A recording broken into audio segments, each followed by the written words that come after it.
hope that break gave you some time in the lounges with those cool video group chats, or maybe you just used the time to relax for a little bit. Either way, I hope you're ready for the home stretch. Just two more presentations left on this business track, but we're going to finish on a high note. So let's get it going with this presentation from Krish Iyer. Krish is the head of industry relations and strategic partners for ShipStation, where he's focused on long-term relationships between e-commerce merchants and e-commerce marketplaces. A respected expert in cross-border trade and marketplace e-commerce, Krish is often quoted in publications such as the Wall Street Journal, Business Insider, FreightWaves, and Business News Daily. An industry leader with over 18 years of experience, Krish brings perspectives from FedEx, Pitney Bowes, Groupon, and ShipStation. Krish, welcome to Meet Magento New York. The floor is yours. Thank you so much. Very excited to be here on a Friday afternoon. Thank you so much to the Warriors who are still with us. Hope everybody had a good break. I promise the content here that we have to discuss is going to be interesting and fun, and hopefully we can answer some of the questions and concerns you might have had about international, bringing your products and services to a global audience, and cross-border trade. So in our limited time here today, we're going to talk a bit about what does cross-border mean? What does it really look like as we go into 2021 and beyond? What are some of the biggest challenges in cross-border? And now why it is such a good time to invest in cross-border, even though right now it's a difficult time overall, obviously. We're going to talk about what are some of the best channels and SKUs, and then finally, what are some of the things that you should do day one as merchants to get started. And we're going to cover all those things in 20 minutes, I promise. So first off, I want to define cross-border. A lot of people say, oh, I ship something internationally, a gift. That's cross-border. It's not. Really, the idea of the difference between international and cross-border is the idea that there is some sort of transaction in place, talking about having a buyer and a seller, an international border or boundary that it crosses, and then, of course, the cost of shipping and transportation, any clearance fees associated, and the duties and taxes all into what we call a fully landed cost, which includes the price of the item, the sale price, along with the proper documentation and paperwork that's accounted for in that transaction. So the real idea here is, can you tell and clearly communicate everything up front to your buyer in a foreign market to avoid unpleasant surprises later? We'll talk about what some of those unpleasant surprises are in just a minute. So how are merchants handling cross-border right now? Right now, when we do see Magento merchants that are selling cross-border, and we do see quite a few of them, we are seeing ones that have really established a good presence here domestically in the US. They know their channels well, and they expand their sales to Europe, then to Asia, Latin America. And really and truly, they're looking at things. We're going to talk about some of this in our tips and tricks, but things like where their web traffic is coming from and going from there, and also using online marketplaces as their channels for cross-border. Some of them go a little bit further into local distributorships and partners in those markets, but really marketplaces and your traditional sales channel are really the places that people start, especially marketplaces. But no doubt, it's not for the faint of heart. The payoff is there to billions of customers, potential customers, but there are challenges. Chief among them being the idea that shipping internationally can be hard, meaning you can have shipments delayed in customs, added supply chain and shipping costs, not being able to calculate duties and taxes up front, and then your customer getting an unpleasant sticker shock after the fact. So dealing with the struggles of duties, regulations, local fulfillment, currency, these are all significant challenges, and I don't really want to sugarcoat them. They are absolutely there. The complexity of cross-border, especially in duties and taxes, as I went through some of our big reasons and challenges in cross-border, really do stifle some merchants' ability to unlock its value of selling to a global audience. We're talking about things like calculating the duties and taxes. How do you get duties and taxes? We get them by what's called a specific set of harmonized tariff system codes that are specific, particularly the last set of digits based on the country that you're sending it to. In addition, free trade organizations and tariffs, exchange rates. So there are a lot of different types of elements of cross-border complexity that I really can't sugarcoat.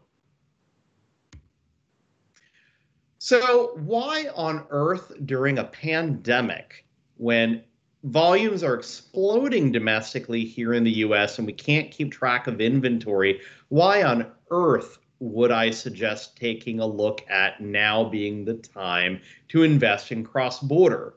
After all, right now, a lot of countries still have international parcel delivery suspended, or you're seeing big delays going to many markets that could be 30, 60, 90 days. Many shipping carriers are charging additional fees, suspending their discounts in light of COVID delivery to various markets. And in addition, we're seeing a big change with legislation. This summer, we saw the USMCA, which was the replacement for NAFTA for the United States, Mexico, and Canada. Also in 2021, this is a big deal. The VAT laws in the UK are going to change, where all shipments going to the UK will now be subject to a VAT. That same change will go into effect in the EU in July. Well, why is now the right time to actually invest in it? First off, if going internationally is hard, then now during a time where a customer may expect some longer lead times or potential problems, now is a time when you can work out the kinks and have a more forgiving international customer. An international customer that may be more sensitive during a time when it's not a pandemic to things like tracking events, longer lead times, more fees, are going to give you the benefit of the doubt. So right now may actually be the best time to work out the kinks. The other is that there's a lack of inventory, especially internationally. So there's more of a demand and more of a customer that is less sensitive to price than they may normally be. So they consequently may be a little less sensitive to the idea of the product price and the shipping costs being very high going hand in hand. They may be a little less sensitive to that. So maybe best to work out the kinks with traditional carriers, FedEx, UPS, and then over time, as things get better, transit times, and maybe invest in some other options.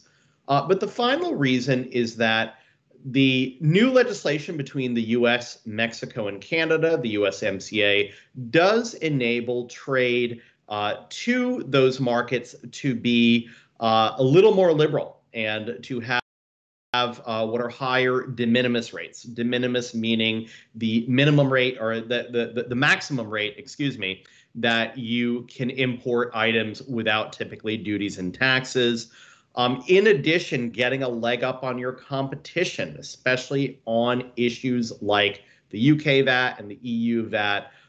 That's coming, so folks out there that may be putting off trying to plan for that may be not as well suited as you might be if you're prioritizing that right now and that type of consumer. So right now is a great time to invest in cross-border. So I often get the question, selling to billions of customers sounds great. I think I can persuade my executive management to do it. We have excess inventory. But really the question always is, where do I start? How do I create a roadmap? And the thing I always say is start small. Quite literally, don't try to boil the ocean. So I'd say first, take a look at your Magento web traffic and look at the IP addresses, look at the inquiries you get from customers internationally. More often than not, you're probably seeing it from markets like Canada. You're probably seeing it from markets like Australia, probably seeing it from markets like the United Kingdom. So take stock of that to see your demand. Also take a look at the categories that are really growing in cross-border. We're talking about health and beauty, beauty meaning cosmetics, pet care, food and beverage, sporting goods, home and garden, apparel is always popular. So take a look at some of those categories and determine what your demand could be, not only domestically in the US, but whether you could have that same appetite internationally.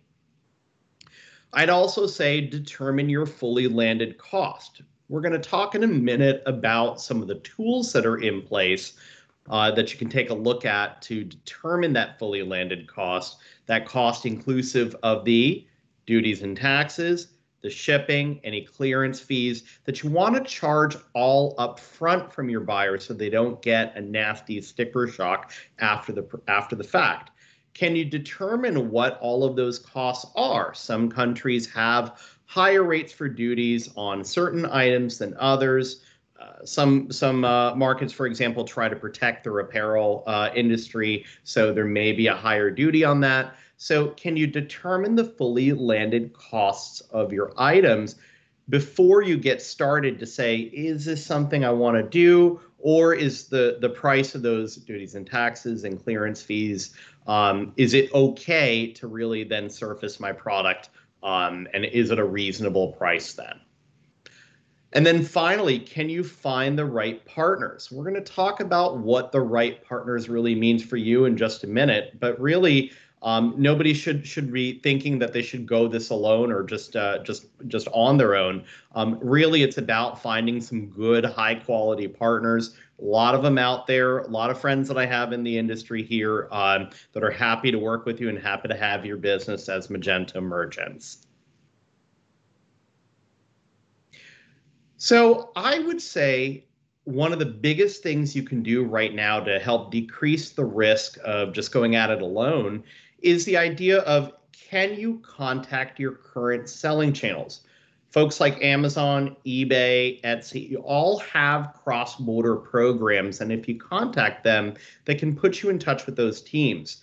Those teams really are willing to work with you and give you some premium tools and sometimes even better margin and commission rates if you're willing to bring your products to a global consumer. So almost all major marketplaces have programs to bring premium US products to global consumers around the globe. So definitely contacting your selling channels is a really smart move here. Also, evaluate some of the big global marketplaces that have US cross-border programs.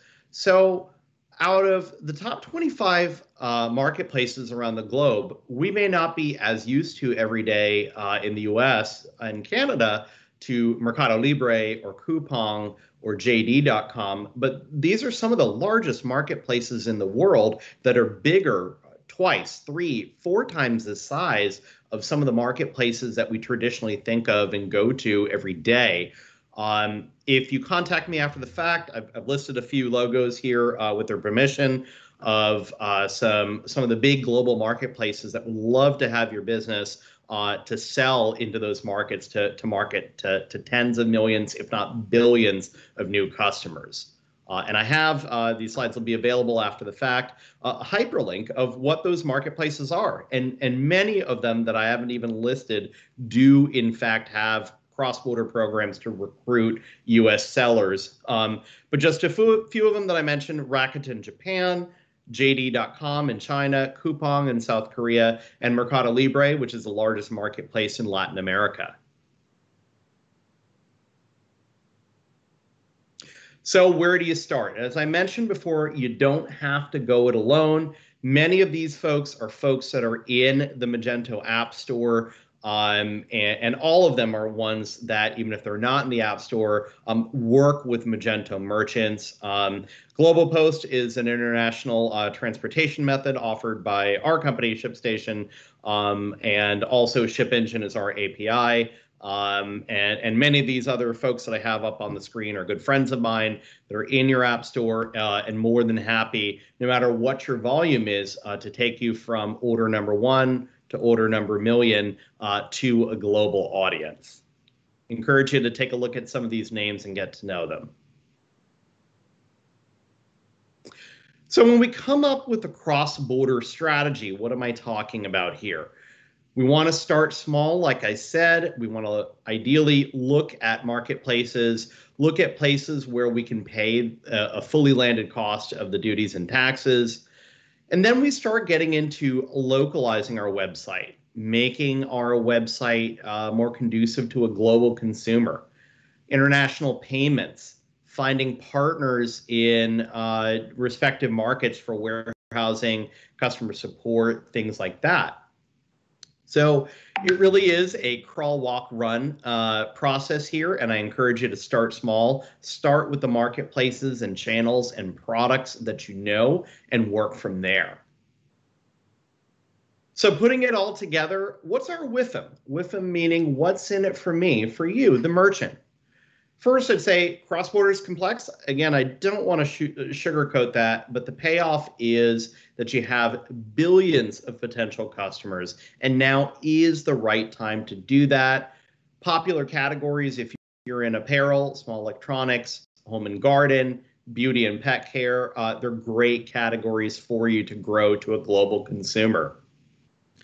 Best places to start include countries, as I mentioned, with similar tastes and preferences to us: Canada, United Kingdom, Australia, countries with easier tax and customs laws like those, and of course, some marketplaces and channels you already sell on. As I mentioned, global marketplaces, maybe they're not ones you sell on currently, but these are really big names outside the US. They almost always have U.S. cross-border programs. Certainly, if you contact me, I can put you in contact with some of these folks, and they're happy to work with you. And finally, some of the platform partners available right now in the Magento store allow you to go cross-border and go to market quickly. So with that, what I would say is now is a good time to go cross-border. I know it's a difficult time with COVID, but I wish you the best of luck, and you do have friends here in the industry to help you. And with that, happy to open it up to questions.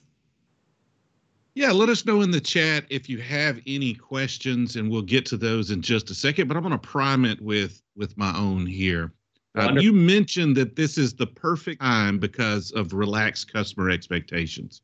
But what if you miss that opportunity? Are there any differences in how you would handle the transition if you have to wait until there's a more demanding market?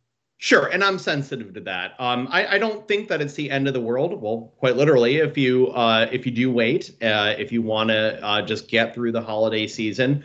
But what I would say is, again, the same rules apply, meaning take a look at starting small. Take a look at marketplaces. Take a look at countries that are easier. And so even if you're not doing it right now, if it's really more of a Q2 2021 or later, still that's the right place to start.